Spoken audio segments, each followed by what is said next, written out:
हे guys, जय Mahakal. Welcome to your channel MPRM। आशा करती हूँ कि आप सभी स्वस्थ होंगे, निरंतर अपने एग्जाम की तैयारी कर रहे होंगे। आज हम पढ़ने वाले हैं सूचना एवं संचार प्रौद्योगिकी के कुछ क्वेश्चन आंसर जो कि हमारे MPPSC के लिए ज़रूरी है। तो चलिए स्टार्ट करते हैं।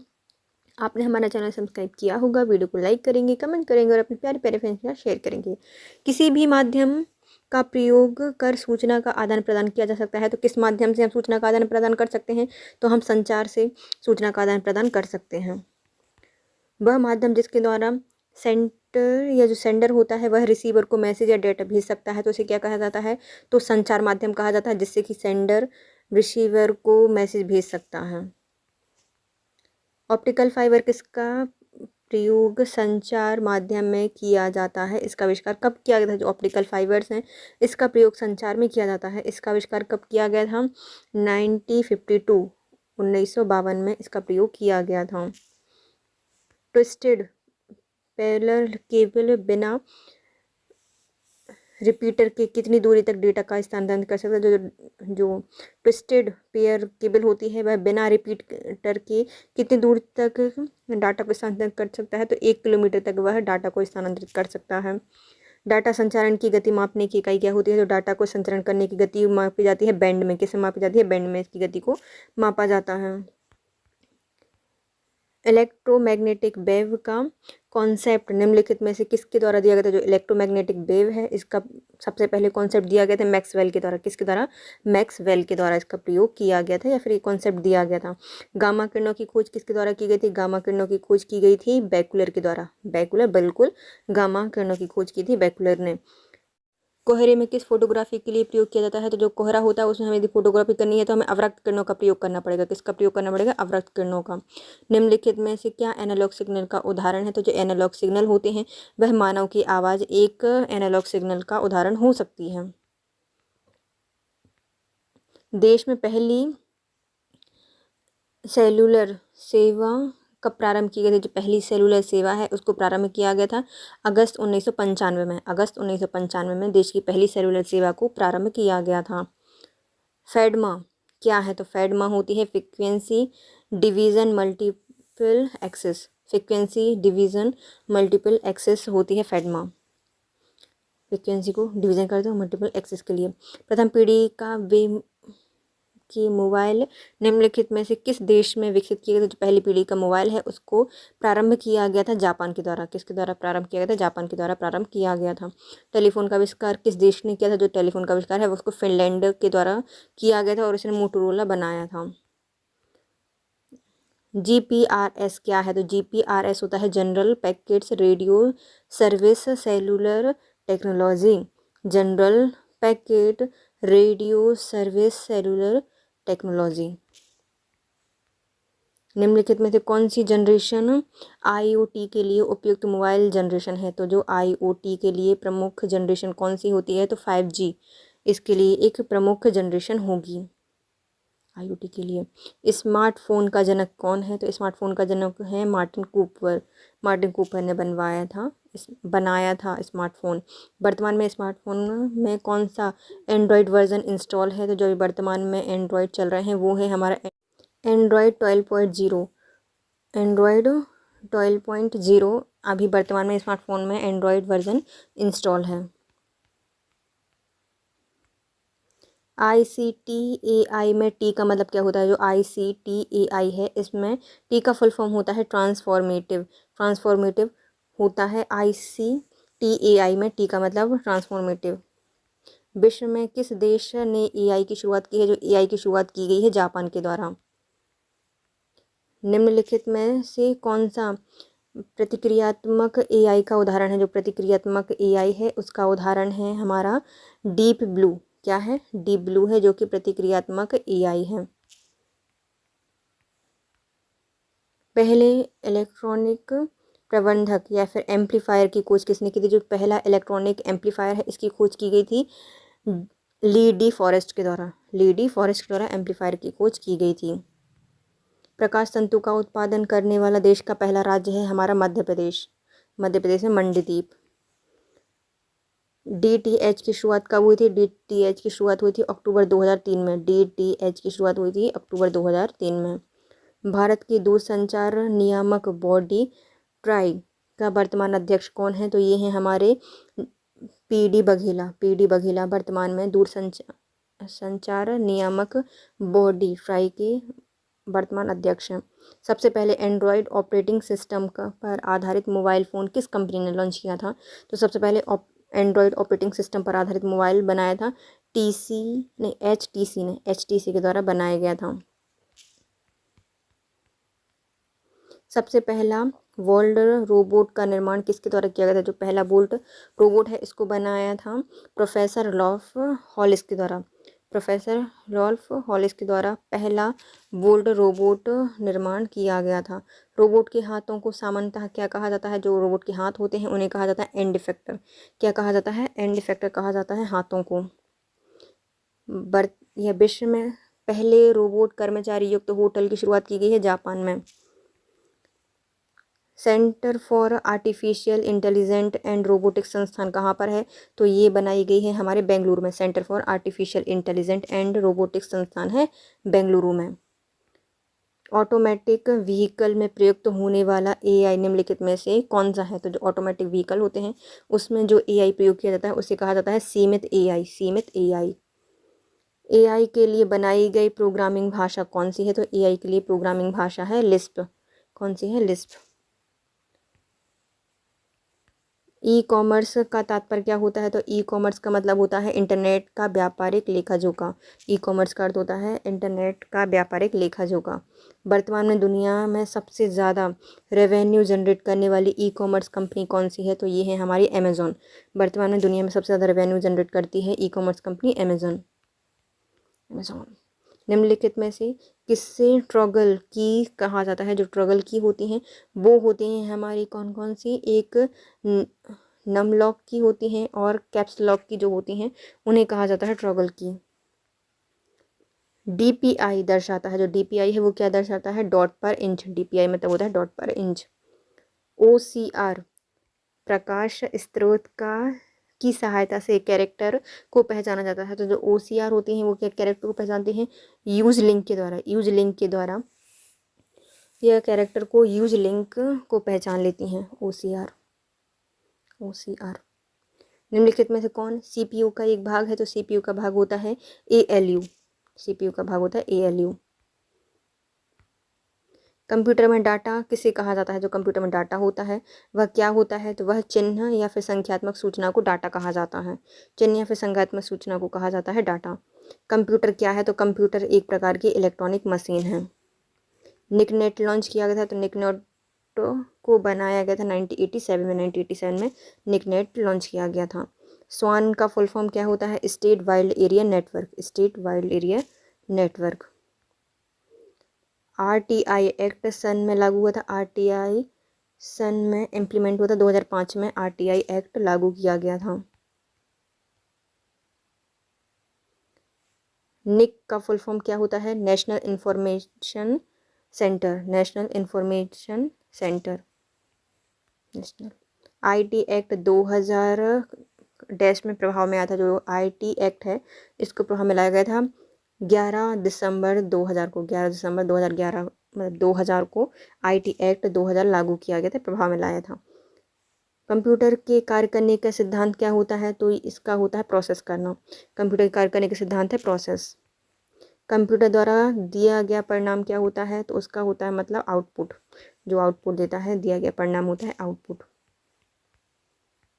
बुनियादी कंप्यूटर प्रोसेसिंग चक्र में शामिल होता है। तो बुनियादी कंप्यूटर प्रोसेसिंग चक्र में शामिल होता है इनपुट, प्रोसेसिंग और आउटपुट। बुनियादी कंप्यूटर प्रोसेसिंग चक्र में शामिल होता है इनपुट, आउटपुट और प्रोसेसिंग। कंप्यूटर घड़ी की स्पीड की गणना मापी जाती है गीगाहर्ट्ज़ में, नहीं मेगाहर्ट्ज़ में, सॉरी मेगाहर्ट्ज़ में मापी जाती है कंप्यूटर घड़ी की स्पीड की गणना। बायोस क्या है? तो basic input output system. Basic input output system होता है बायोस। कंप्यूटर के भागों को जोड़ने वाला मुख्य सर्किट बोर्ड कहलाता है हमारा मदरबोर्ड। माइक्रो कंप्यूटर को टेलीफोन में कौन सी व्यवस्था जोड़ती है? जो माइक्रोफोन कंप्यूटर होते हैं उसको टेलीफोन से जोड़ता है हमारा मोडेम। निकनेट क्या है? तो निकनेट ना ही एक अंतर्राष्ट्रीय नेटवर्क है, ना ही एक विशेष तार का बुना जाल है, ना ही इंटरनेट का दूसरा नाम है। इनमें से कोई नहीं। संचार नेटवर्क किस का प्रयोग बड़ी संस्थाओं द्वारा प्रायोगिक राष्ट्रीय एवं वैश्विक क्षेत्र में किया जाता है क्या कहलाता है? तो ऐसा संचार नेटवर्क जिसका प्रयोग बड़ी संस्थाओं में प्रादेशिक, राष्ट्रीय और वैश्विक स्तर पर किया जाता है उसे कहा जाता है वैन वाइड एरिया नेटवर्क। कंप्यूटर का नेटवर्किंग क्या कहलाता है? कंप्यूटर का नेटवर्किंग कहलाता है सूचना अभिगमन की संभावना बढ़ना। वाईमैक्स निम्नलिखित में से किससे संबंधित है? वाईमैक्स का संबंधित है संचार प्रौद्योगिकी से। वाईमैक्स का संबंध है संचार प्रौद्योगिकी से। सिम क्या है? सिम का फुल फॉर्म होता है subscribers identity module. Subscribers identity module. Signal की ताकत या शक्ति कम हुए बिना नेटवर्क की लंबाई बढ़ाने का प्रयोग किया जाता है रिपीटर। सिग्नल की शक्ति को कम किए बिना नेटवर्क की लंबाई बढ़ाना रिपीटर का काम होता है। किसी कंपनी के कर्मचारी द्वारा एक ही स्थान में प्रयोग किए जाने वाला अनन्य रूप से निजी नेटवर्क क्या कहलाता है? तो इसे कहा जाता है local area network. 2G spectrum में 2G में G है उसका फुल फॉर्म क्या होता है? G for generation. ये G का प्रयोग किया गया है जनरेशन के लिए। प्रकाश सेतु है प्रकाश तंतु ऑप्टिकल फाइबर्स किस सिद्धांत पर कार्य करते हैं? तो पूर्ण आंतरिक परावर्तन पर कार्य करते हैं। www का आविष्कारक है टिम बर्नर्स-ली। कहाँ है टिम बर्नर्स-ली? याहू और MSN क्या है? तो याहू और MSN है एक इंटरनेट साइट। क्या है? Internet site. इंटरनेट क्या है? तो इंटरनेट एक कंप्यूटर पर आधारित अंतर्राष्ट्रीय सूचनाओं का तंत्र है। कंप्यूटर पर आधारित अंतर्राष्ट्रीय सूचनाओं का तंत्र है इंटरनेट। निम्नलिखित में से कौन सा सर्च इंजन नहीं है? तो जो ऑर्कुट है यह एक सर्च इंजन नहीं है बल्कि गूगल, साइंस डायरेक्ट और अल्ट्राविस्टा ये सब सर्च इंजन हैं। एडवांस रिसर्च प्रोजेक्ट एजेंसी किसके विकास के लिए उत्तरदायी है? तो advance research project agency internet के विकास के लिए उत्तरदायी है। वेबसाइट अस्तित्व में कब आया था? जो वेबसाइट है वह अमेरिका में अस्तित्व में आया था। यदि किसी डोमेन नेम में आखिरी में EDU और US लगा है तो इसका मतलब क्या होगा? यह अमेरिका की या फिर USA की शैक्षणिक संस्थान है। सूचना राजपथ कहा जाता है इंटरनेट को। सूचना राजपथ कहा जाता है। कंप्यूटर वायरस होता है एक प्रकार का सॉफ्टवेयर प्रोग्राम। स्पैम किस विषय से संबंधित है? स्पैम का संबंध है कंप्यूटर से। कंप्यूटर वायरस क्या होता है? तो यह कंप्यूटर प्रोग्राम जो कि स्वयं की प्रतिलिपियां बना सकता है उसे कंप्यूटर वायरस कहते हैं। वह गोपनीय कोड जो कि कुछ प्रोग्रामों में प्रविष्ट प्रतिबंधित होता है उसे कहा जाता है पासवर्ड। कंप्यूटर हैकर क्या होते हैं? तो कंप्यूटर हैकर होते हैं एक ऐसा व्यक्ति जो कि व्यक्तिगत लाभ के दूषित इरादे से कंप्यूटर सुरक्षा पालन नहीं करता उसे कहा जाता है हैकर। वीडियो गेम में हम क्या भेज सकते हैं? तो वीडियो मेल में हम क्या भेज सकते हैं? ग्राफिक्स, वीडियो क्लिप और वीडियो मैसेज ये सभी भेज सकते हैं। किसी परिपथ या फिर सर्किट में इलेक्ट्रॉन के नियंत्रण प्रवाह से तात्पर्य होता है इलेक्ट्रॉनिकी। यदि किसी परिपथ सर्किट में इलेक्ट्रॉन के नियंत्रण प्रवाह हो रहा है उसे इलेक्ट्रॉनिकी कहा जाएगा। आधुनिक ठोस अवस्था अर्धचालक इलेक्ट्रॉनिका का प्रादुर्भाव कब हुआ था? 1930 में। आधुनिक ठोस अवस्था अर्धचालक इलेक्ट्रॉनिकी का प्रादुर्भाव 1930 में हुआ था। तापायनिक उत्सर्जन की खोज कब की गई थी? तो तापायनिक उत्सर्जन है उसकी खोज 1884 में की गई थी। 1884 में तापायनिक उत्सर्जन की खोज की गई थी। तापायनिक उत्सर्जन सिद्धांत पर आधारित निम्नलिखित में से कौन सी डिवाइस होती है? जो ताप आयनिक उत्सर्जन होता है उसमें जो सिद्धांत लागू होता है वह डायोड बल्ब में, ट्रायोड बल्ब में और कैथोड किरण नलिका में भी प्रयोग किया जाता है। डायोड बल्ब में, ट्रायोड बल्ब में और कैथोड किरण नलिका में प्रयोग की जाती है। तापायनिक उत्सर्जन आधारित डिवाइस में कौन सी धातु का प्रयोग किया जाता है? तो इसमें प्रयोग की जाती है टंगस्टन। ताप आयनिक उत्सर्जन डिवाइस में टंगस्टन का प्रयोग किया जाता है। डायोड की खोज किसके द्वारा की गई थी? जो हमारे जॉन एम्बोस फ्लेमिंग है इनके द्वारा डायोड बल्ब की खोज की गई थी। ट्रायोड बल्ब की खोज कब की गई थी? ट्रायोड की गई थी 1907 में ट्रायोड बल्ब की खोज। डायोड बल्ब में प्रयुक्त होने वाले कैथोड किस धातु का बना होता है? जो कैथोड है डायोड बल्ब में प्रयोग किया जाता है वह बना होता है निकेल का। निकेल का बना होता है कैथोड डायोड बल्ब में। डिस्टकारी या जो रेक्टिफायर होते हैं इसका प्रयोग क्यों किया जाता है? तो यह डायोड और ट्रायोड बल्ब में रेक्टिफायर या डिस्टकारी का प्रयोग किया जाता है। एक अर्धचालक जो कि प्रकृति से प्राप्त होता है उसे कहा जाता है। तो ऐसा अर्धचालक जो कि प्रकृति में प्राप्त होता है उसे निज अर्धचालक कहा जाता है। एलईडी क्या होता है? Light emitting diode. Digital computer विकसित किया था। जो डिजिटल कंप्यूटर है वह बनाया गया था ब्रिटेन के द्वारा। किसके द्वारा बनाया गया था? ब्रिटेन के द्वारा बनाया गया था। माइक्रो प्रोसेसर का आविष्कार किसके द्वारा किया गया था? माइक्रो प्रोसेसर बनाया था इंटेल के द्वारा। इंटेल ने माइक्रो प्रोसेसर का आविष्कार किया था। कंप्यूटर की 5वीं पीढ़ी का प्रतीक है हमारा सुपर कंप्यूटर। विश्व का पहला इलेक्ट्रॉनिक कंप्यूटर कौन सा है? तो विश्व का पहला इलेक्ट्रॉनिक कंप्यूटर है ENIAC कंप्यूटर। भारत में सिलिकॉन वैली स्थित है। भारत की सिलिकॉन वैली स्थित है बेंगलुरु में। बेंगलुरु। वाणिज्यिक उपयोग के लिए उपलब्ध कराया जाने वाला पहला कंप्यूटर कौन सा था? जो कि वाणिज्यिक उपयोग के लिए उपलब्ध कराया गया था तो यूनिवैक। इलेक्ट्रॉनिक कंप्यूटर का आविष्कार किया था। जो इलेक्ट्रॉनिक कंप्यूटर है इनमें से किसी ने नहीं, चार्ल्स बेबेज ने, मार्कोनी ने, ग्राहम बेल ने, इनमें से किसी के द्वारा नहीं किया गया था। कंप्यूटर की पहली पीढ़ी में कौन सी डिवाइस प्रयोग की गई थी? तो पहली पीढ़ी में प्रयोग किया गया था वैक्यूम ट्यूब। IBM PC कब विकसित हुआ था? IBM PC में कब विकसित किया था? तो IBM ने PC विकसित किया था 1981 में। 1981। सबसे पहला मिनी कंप्यूटर कौन सा है? तो सबसे पहला मिनी कंप्यूटर है PDP-1। सबसे पहला मिनी कंप्यूटर है PDP-1। तीसरी पीढ़ी में कंप्यूटर किसके द्वारा बनाए गए थे? जो तीसरी पीढ़ी में कंप्यूटर थे उसमें लगा था IC चिप। क्या लगी थी? IC चिप लगी थी। माइक्रो कंप्यूटर की शुरुआत किस पीढ़ी में हुई थी? जो माइक्रो कंप्यूटर है उसको स्टार्ट किया था चौथी पीढ़ी में। चौथी पीढ़ी में माइक्रो कंप्यूटर आ गए थे। ट्रांजिस्टर क्या होते हैं? तो ट्रांजिस्टर एक सेमीकंडक्टर होते हैं। ट्रांजिस्टर एक सेमीकंडक्टर होते हैं। प्रथम पीढ़ी में कंप्यूटर डैश में का प्रयोग करके प्रोग्रामिंग की गई थी। जो पहला कंप्यूटर था उसमें प्रोग्रामिंग की गई थी मशीन लैंग्वेज में। कैसे की गई थी? मशीन लैंग्वेज में प्रोग्रामिंग की गई थी। IBM का पूरा नाम क्या है? International business machine. International business machine. Computer का बुनियादी संरचना का विकास किसने किया था? जो कंप्यूटर की बुनियादी संरचना है उसका विकास किया था जॉन वॉन न्यूमैन ने। कंप्यूटर की बुनियादी संरचना जॉन वॉन न्यूमैन के द्वारा बनाई गई थी।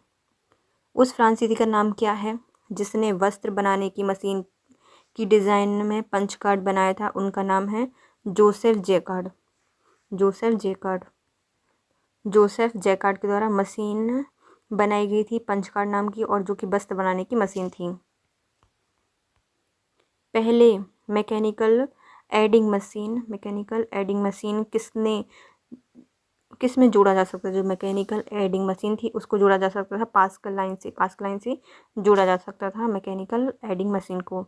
चार्ल्स बेबेज द्वारा निर्मित एनालिटिकल इंजन कौन सा है? तो चार्ल्स बेबेज द्वारा जो निर्मित एनालिटिकल इंजन है वो है मैकेनिकल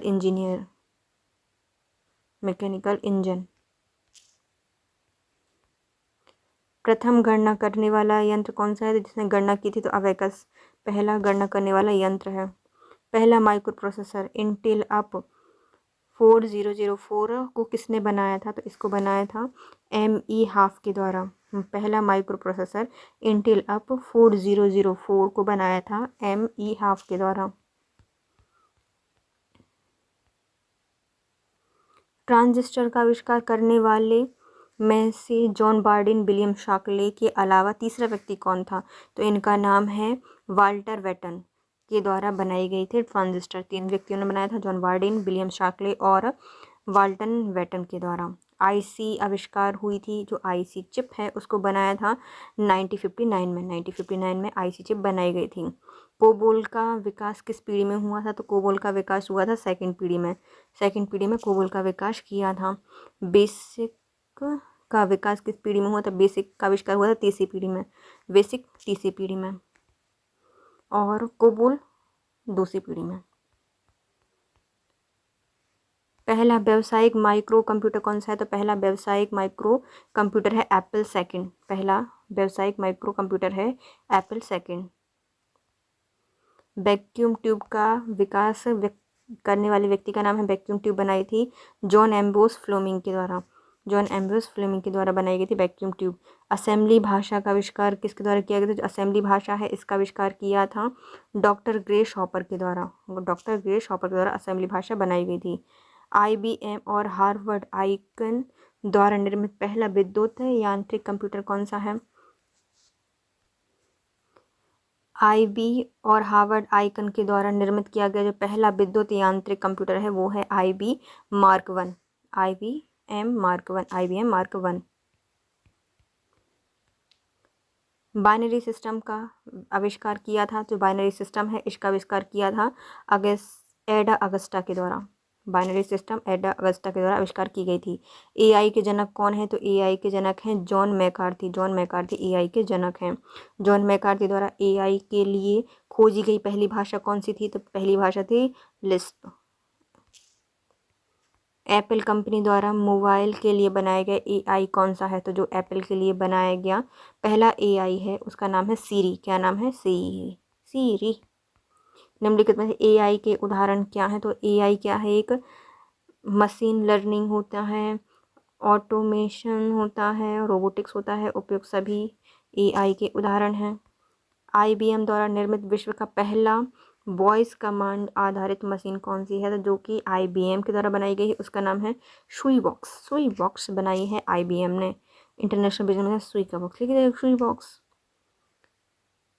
अरेंड हिंडसे द्वारा परिभाषित AI के प्रकारों में से कौन AI का प्रकार नहीं है? तो जो सामान्य AI अलेंजेंड के द्वारा परिभाषित AI में AI का प्रकार नहीं है सामान्य AI। पूर्ण प्रतिक्रियात्मक है, आत्मचिंतन है और मस्तिष्क सिद्धांत है। जापान में 5th जनरेशन किस वर्ष स्टार्ट हुई थी? तो जापान में 5th जनरेशन लागू हुई थी 1980 में। कब की गई थी?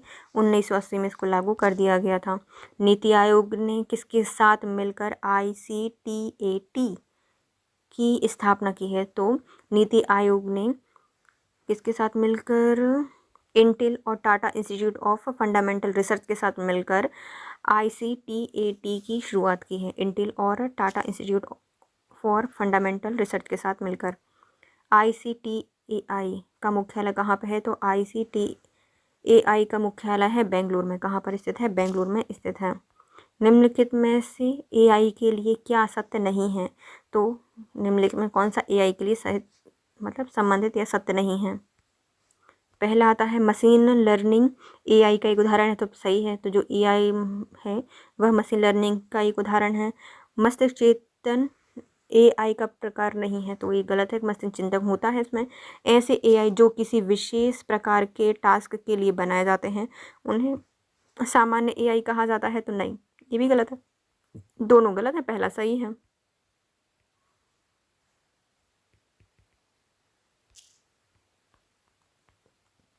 ऐसे AI जो कि केवल एक टास्क के लिए करने के लिए बनाए जाते हैं उन्हें कहा जाता है कमजोर AI। कमजोर AI का उदाहरण निम्नलिखित में से कौन सा है? तो जो हमारा सीरी हो गया, कॉर्टाना हो गया और जो गूगल असिस्टेंट है, ये सब क्या हैं? कमजोर AI हैं। IBM द्वारा निर्मित जो सुपर कंप्यूटर है डेस, जिसने गैरी कास्परोव को चेस में हराया था, उसका नाम है क्या? डीप ब्लू, जो कि IBM के द्वारा बनाया गया था। AI को परिभाषित करने वाले जॉन मैकार्थी, जिन्होंने AI को परिभाषित किया था, कब किया था? तो उन्होंने परिभाषित किया था 1956 में। कब किया था? 1956 में परिभाषित किया गया था। वर्चुअल एजेंट सीरी को कब इंट्रोड्यूस कराया गया था? जो सीरी है इसको कब इंट्रोड्यूस कराया गया था? एप्पल के द्वारा। तो 2016 में सीरी को इंट्रोड्यूस कराया गया था। लिस्प का पूरा नाम क्या है? तो लिस्प का पूरा नाम है list processing. List processing Lisp का पूरा नाम है। नीति आयोग द्वारा AI के लिए जारी किए गए रिपोर्ट कौन सी है? तो जो नीति आयोग द्वारा AI के लिए जारी की गई रिपोर्ट है उसका नाम है AI for all. AI for all. Telangana ने किस वर्ष को AI वर्ष के रूप में घोषित किया है? तो तेलंगाना के द्वारा 2020 को AI के लिए वर्ष घोषित किया है तेलंगाना के द्वारा। नीति आयोग द्वारा AI के लिए जारी की गई रिपोर्ट पर पहला हस्ताक्षर करने वाला राज्य कौन सा है? तो तेलंगाना, जिसने AI के लिए रिपोर्ट पर हस्ताक्षर किए हैं। नीति आयोग के द्वारा जारी की गई थी, तेलंगाना ने इस पर हस्ताक्षर किए हैं।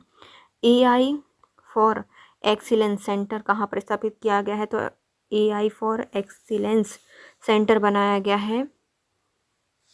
करने वाली जो संस्थान है, स्थापित करने वाली संस्थान वो है निक। क्या है? निक, नेशनल इंफॉर्मेशन सेंटर। तेलंगाना किसके सहयोग से हैदराबाद में एक सेंटर स्थापित करेगा जो कि AI और रोबोटिक्स में शोध करेगा? तो इसको स्टार्ट करेगा नेस्कॉम के साथ। तेलंगाना हैदराबाद में एक सेंटर स्थापित करेगा AI और रोबोटिक्स से संबंधित नेस्कॉम के साथ मिलकर। PC प्रोग्राम में शुरू करने वाला कंप्यूटर या विश्वविद्यालय कौन सा है? तो जो PC प्रोग्राम है उनको शुरू करने वाला पहला विश्वविद्यालय है BHU। PC प्रोग्राम को लागू करने वाला। CBSE किस अंतर्राष्ट्रीय कंपनी के साथ मिलकर छात्रों को AI सिखाने के लिए सेंटर की स्थापना करेगी? तो ये है इंटेल के साथ। CBSE इंटेल के साथ मिलकर छात्रों को AI सिखाने में एक सेंटर बनाएगी। राइज 2020 में E का मतलब क्या है? तो राइज में जो 2020 है इसमें E का फुल फॉर्म होता है empowerment, E for empowerment. NITI Aayog ने किसकी अध्यक्षता में AI कार्यक्रम की रूपरेखा तैयार करने के लिए एक समिति गठित की है? तो ये हैं हमारे राजीव कुमार। तो नीति आयोग ने AI पर रूपरेखा तैयार करने के लिए एक समिति बनाई है जो कि अध्यक्ष होंगे राजीव कुमार। नीति आयोग द्वारा AI फॉर ऑल रिपोर्ट कब जारी की गई थी? तो AI फॉर ऑल रिपोर्ट जारी की गई है जून 2018 में। जून 2018 में AI फॉर ऑल रिपोर्ट जारी की गई है नीति आयोग द्वारा। BHU ने AI में अपना नया PG प्रोग्राम चालू किया है। इसके लिए किसकी अध्यक्षता में एक समिति का बनाई गई है? तो ये बनेंगे प्रोफेसर अन्नाद मोहन। BHU ने AI में एक नया प्रोग्राम PG प्रोग्राम चालू करने के लिए एक अध्यक्षता में समिति बनाई है जिसके अध्यक्ष होंगे अन्नाद मोहन। रेज 2020 कब घोषित हुआ था? जो रेज 2020 है इसको घोषित किया गया था 5 से 9 अक्टूबर 2020 में। 5 से 9 अक्टूबर 2020 में।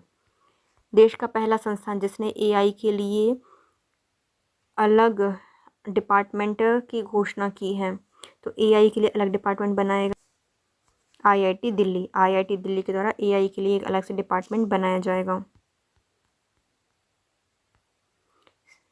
CBSE के किस छात्र ने या किस कक्षा से AI पढ़ाने के लिए विषय का फैसला किया गया है? तो 11वीं कक्षा से AI पढ़ाने का फैसला लिया गया है CBSE के द्वारा। उसने इंटेल के साथ पार्टनरशिप की है कुछ संस्थान या सेंटर बनाने के लिए। AI पावर्ड चैटबॉट का इस्तेमाल करने वाला टीवी कार्यक्रम कौन सा है? तो AI पावर्ड चैटबॉट का प्रयोग करने वाला पहला टीवी कार्यक्रम होगा मैं कुछ भी कर सकती हूँ। मैं कुछ भी कर सकती हूँ।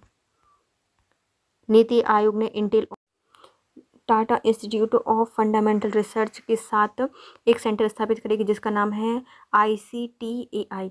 ICTAI नाम होगा। नीति आयोग इंटेल और Tata institute of fundamental research के साथ ICTAI को सेंटर स्थापित करेगी। DRDO द्वारा स्थापित डैश जो रक्षा क्षेत्र में AI और रोबोटिक्स के फील्ड में रिसर्च करेगा उसका नाम है, इनमें से कुछ नहीं, नकार में किसी में नहीं करेगा। एलेक्सा किस कंपनी का वर्चुअल एजेंट है? तो जो एलेक्सा है वह है हमारा अमेज़न का है। AI युक्त भारत का पहला रोबोट जिसने बैंकिंग शेल के लिए उपयोग किया है। तो ऐसा कौन सा रोबोट है जो कि बैंकिंग सेल के लिए उपयोग किया गया है? इसका नाम है लक्ष्मी। क्या है? लक्ष्मी। AI युक्त इसरो का रोबोट जिसका प्रयोग गगनयान में किया गया है उसका नाम है बायोमित्र। इसरो का है, DRDO ने बनाया है और गगनमित्र में मतलब बायोमित्र गगनयान में प्रयोग किया जाएगा। IBM की प्रश्न उत्तर वाली मशीन कौन सी है? तो IBM की जो प्रश्न उत्तर वाली मशीन है उसे कहा जाता है बैटसन। IBM की प्रश्न उत्तर वाली मशीन है बैटसन। माइक्रोसॉफ्ट कंपनी का वर्चुअल असिस्टेंट AT क्या है या एजेंट AT क्या है? तो इसका नाम है हमारा कार्टाना। यह माइक्रोसॉफ्ट कंपनी का वर्चुअल एजेंट AT है काटना। IIT किस मल्टीनेशनल कंपनी के सहयोग से AI को बढ़ावा देने रिसर्च लैब की स्थापना करेगा?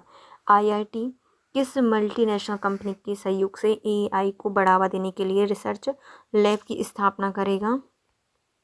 तो ये करेगा Amazon internet service private limited के साथ, Amazon internet service private limited के साथ।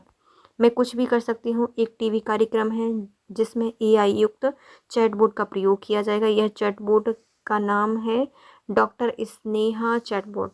मैं कुछ भी कर सकती हूँ एक टीवी कार्यक्रम है जिसमें जो AI प्रयोग किया गया है चैटबोट का नाम है डॉक्टर स्नेहा चैटबोट। AI के लिए बनाई गई प्रोग्रामिंग भाषा कौन सी है? तो AI में प्रयोग की जाती है लिस्प। जॉन मैकार्थी AI शब्द का प्रयोग पहली बार कब किया था? जॉन मैकार्थी के द्वारा AI का प्रयोग किया गया था 1956 में, सबसे पहले जब इसकी परिभाषा दी गई थी।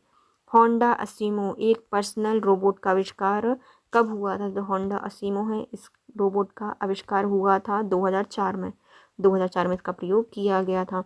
ऐसा AI जो कि मानव की तरह संवेदनशील हो, आत्मचिंतन हो, जिसके अंदर फीलिंग्स हो, उसे क्या कहा जाएगा? उसे कहा जाएगा मस्तिष्क सिद्धांत। क्या कहा जाएगा? मस्तिष्क सिद्धांत रोबोट कहा जाएगा।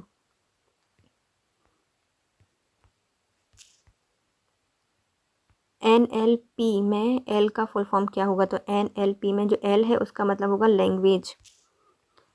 कंप्यूटर के कार्य में करने का सिद्धांत क्या होता है? जो कंप्यूटर के कार्य करने का सिद्धांत होता है उसे कहा जाता है इनपुट आउटपुट प्रोसेसिंग। उपयुक्त सभी।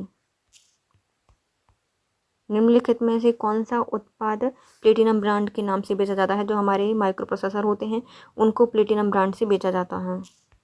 कंप्यूटर के सभी तार्किक और अंकगणितीय परिकलन किए जाते हैं। जो कंप्यूटर के जितने भी तार्किक और अंकीय होते हैं वह किए जाते हैं AU के द्वारा, जो कि होगी central processing unit. Central processing unit के द्वारा किए जाते हैं।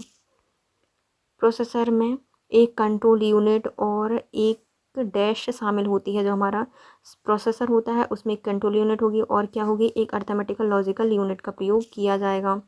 कंप्यूटर के भाग को जोड़ने वाला मुख्य सर्किट बोर्ड कौन सा है? तो इसे कहा जाता है मदरबोर्ड।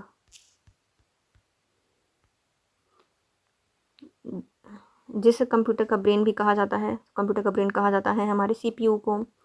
मशीन में कमांड को कैरी करने की विधि को क्या कहा जाता है? जो कमांड को कैरी करता है उसे कहा जाता है एग्जीक्यूटिव। क्या कहा जाता है? एग्जीक्यूटिव। डेटा को स्थानांतरित करने वाली बस को क्या कहा जाता है? तो डेटा को स्थानांतरित करने वाली बस को कहा जाता है डाटा बस। CPU का क्या कार्य होता है? तो यह CPU का कार्य होता है प्रोसेसिंग करना। कंप्यूटर का प्राथमिक कार्य होता है डेटा को बदलना। तो डेटा को किसमें बदलता है? इंफॉर्मेशन में बदलता है। मेमोरी के अनुप्रयोग में सबसे ऊंचा स्थान होता है हमारे रजिस्टर का। मेमोरी के अनुप्रयोग में सबसे ऊंचा स्थान होता है रजिस्टर का। प्राथमिक मेमोरी जमा करती है, तो जो प्राथमिक मेमोरी होती है वह डेटा, प्रोग्राम और परिणाम सभी को स्टोर या जमा कर सकती है। माइक्रो प्रोसेसर को डैश भी कहा जाता है। जो माइक्रो प्रोसेसर होते हैं उन्हें चिप भी कहा जाता है। क्या कहा जाता है? चिप भी कहा जाता है। डेटा पर अंकगणितीय एवं तार्किक क्रियाएं होती हैं ALU में। ALU का कार्य क्या होता है? तो गणितीय क्रिया और तर्क की क्रिया को करना। गणितीय क्रिया और तर्क की क्रिया को करना ALU का कार्य होता है। CPU में उपस्थित आंतरिक मेमोरी क्या है? तो जो CPU में प्रयुक्त की जाने वाली आंतरिक मेमोरी है वह रजिस्टर का समूह होती है। आउटपुट डिवाइस का प्रयोग करके आप क्या कर सकते हैं? जो आउटपुट होती है उसका प्रयोग करके हम डेटा व्यू और प्रिंट दोनों कर सकते हैं। बिट्स का एक समूह जो कि कंप्यूटर को किसी विशेष कार्य करने को करता है उसे क्या कहा जाता है? उसे कहा जाता है इंस्ट्रक्शन कोड। बिट्स का एक समूह जो कि कंप्यूटर को विशेष कार्य करने के लिए कहता है इंस्ट्रक्शन कोड कहा जाता है। वह मेमोरी इकाई जो सीधे CPU से कनेक्ट करती है उसे कहा जाता है ऐसी मेमोरी इकाई जो कि CPU से कनेक्ट करती है उसे कहा जाता है मेन मेमोरी। कंप्यूटर पर कहाँ पर डेटा को जोड़ना या तुलना की जाती है? तो कहाँ पर डेटा को जोड़ा या तुलना जा सकता है? तो ये होती है हमारे CPU में। सिस्टम यूनिट के मेन सर्किट बोर्ड को क्या कहा जाता है? तो सिस्टम यूनिट के मेन सर्किट बोर्ड को कहा जाता है मदरबोर्ड। इंस्ट्रक्शन का समूह जो कि कंप्यूटर को निर्देशित करता है क्या, तो उसे प्रोग्राम कहा जाता है। इंस्ट्रक्शन का समूह जो कि कंप्यूटर को निर्देशित करता है उसे प्रोग्राम कहा जाता है। मशीन साइकिल को कौन नियंत्रित करता है? जो मशीन साइकिल होती है उसको नियंत्रित करता है कंट्रोल यूनिट। कंप्यूटर तंत्र में बस से क्या मतलब है? तो जो कंप्यूटर यंत्र है उसमें बस का मतलब होता है हमारा सामान्यतः डाटा पथ, सामान्यतः डाटा पथ होता है बस का मतलब, सामान्यतः डाटा पथ। सीपीयू तथा पेरिफेरल के मध्य में कम्युनिकेशन लाइन को क्या कहते हैं? तो जो सीपीयू और जो पेरिफेरल मध्य होता है उसके मध्य जो कनेक्शन लाइन होती है उसे कहा जाता है बस। क्या कहा जाता है? बस कहा जाता है। डिजिटल घड़ी में किया जाता है एम्बेडेड कंप्यूटर का प्रयोग। निम्नलिखित में से कौन सबसे बड़े, सबसे महंगे और सबसे तेज कंप्यूटर होते हैं? तो हमारे सुपर कंप्यूटर सबसे तेज, सबसे महंगे, सबसे अच्छे कंप्यूटर होते हैं। निम्नलिखित में से कौन सा कार्य कंप्यूटर द्वारा नहीं किया जाता? तो कंप्यूटिंग कर सकता है, प्रोसेसिंग कर सकता, समझ नहीं सकता। भारत में सुपर कंप्यूटर के पिता के रूप में जाने जाते हैं विजय भाटकर सर। तो विजय भाटकर को जाना जाता है कंप्यूटर, सुपर कंप्यूटर के पिता के रूप में भारत में। निम्नलिखित में से कौन सा कंप्यूटर हार्डवेयर नहीं है? तो जो हमारा एक्सेल है यह सॉफ्टवेयर है ना कि हार्डवेयर। कंप्यूटर के लिए आईसी निम्नलिखित में से किस पदार्थ की बनी होती है? जो आईसी चिप होती हैं वह बनी होती है सिलिकॉन की बनी होती है। किसकी बनी होती है? सिलिकॉन की। देश का पहला कंप्यूटर साक्षर जिला है हमारा ममल्लपुरम। ममल्लपुरम। भारत का पहला कंप्यूटर कहाँ स्थापित किया गया था? तो भारत का पहला कंप्यूटर स्थापित किया गया था कोलकाता में। कहाँ पर स्थापित किया था? कोलकाता में स्थापित किया गया था। भारत में या फिर पूरे विश्व में कंप्यूटर साक्षरता दिवस मनाई जाती है 2 दिसंबर को। 2 दिसंबर को कंप्यूटर साक्षरता दिवस मनाया जाता है। विश्व में सर्वाधिक कंप्यूटर वाला देश है हमारा अमेरिका। कंप्यूटर प्रोसेसिंग द्वारा डैश को सूचना में बदलता है, तो किसको बदलता है? तो इनपुट को, या जो डेटा होता है, मेन तो देखो इनपुट नहीं, जो डेटा होता है उसको किस में बदलता है? इंफॉर्मेशन में बदलता है। डेटा को इंफॉर्मेशन में बदलता है। विश्व का सबसे तेज सुपर कंप्यूटर कौन सा है? तो जो अभी विश्व का सबसे तेज कंप्यूटर है उसका नाम है, इनमें ऑप्शन नहीं दिया तो इनका ब्लू जिन होगा, लेकिन अभी अपना फ्रंटियर है। विश्व में सबसे तेज कंप्यूटर का नाम है, तो ये बोलेंगे क्रे, लेकिन ये चेंज हो चुका है, अपना फ्रंटियर बन गया है। मेन फ्रेम कंप्यूटर का वह टर्मिनल जिसके माध्यम से डेटा को एक्सेस किया जाता है उसे कहा जाता है नोड। जिस मेन फ्रेम कंप्यूटर का वह टर्मिनल जिससे डेटा को एक्सेस किया जाता है उसे नोड कहा जाता है। अनुपम सुपर कंप्यूटर भारत की किस सरकारी संस्था या फिर इंस्टीट्यूट का सुपर कंप्यूटर जो अनुपम है इसको बनाया था? बार्क के द्वारा बनाया गया था। माइक्रो कंप्यूटर का विकास करने वाली पहली कंपनी जिसने माइक्रो कंप्यूटर बनाया था वो है IBM।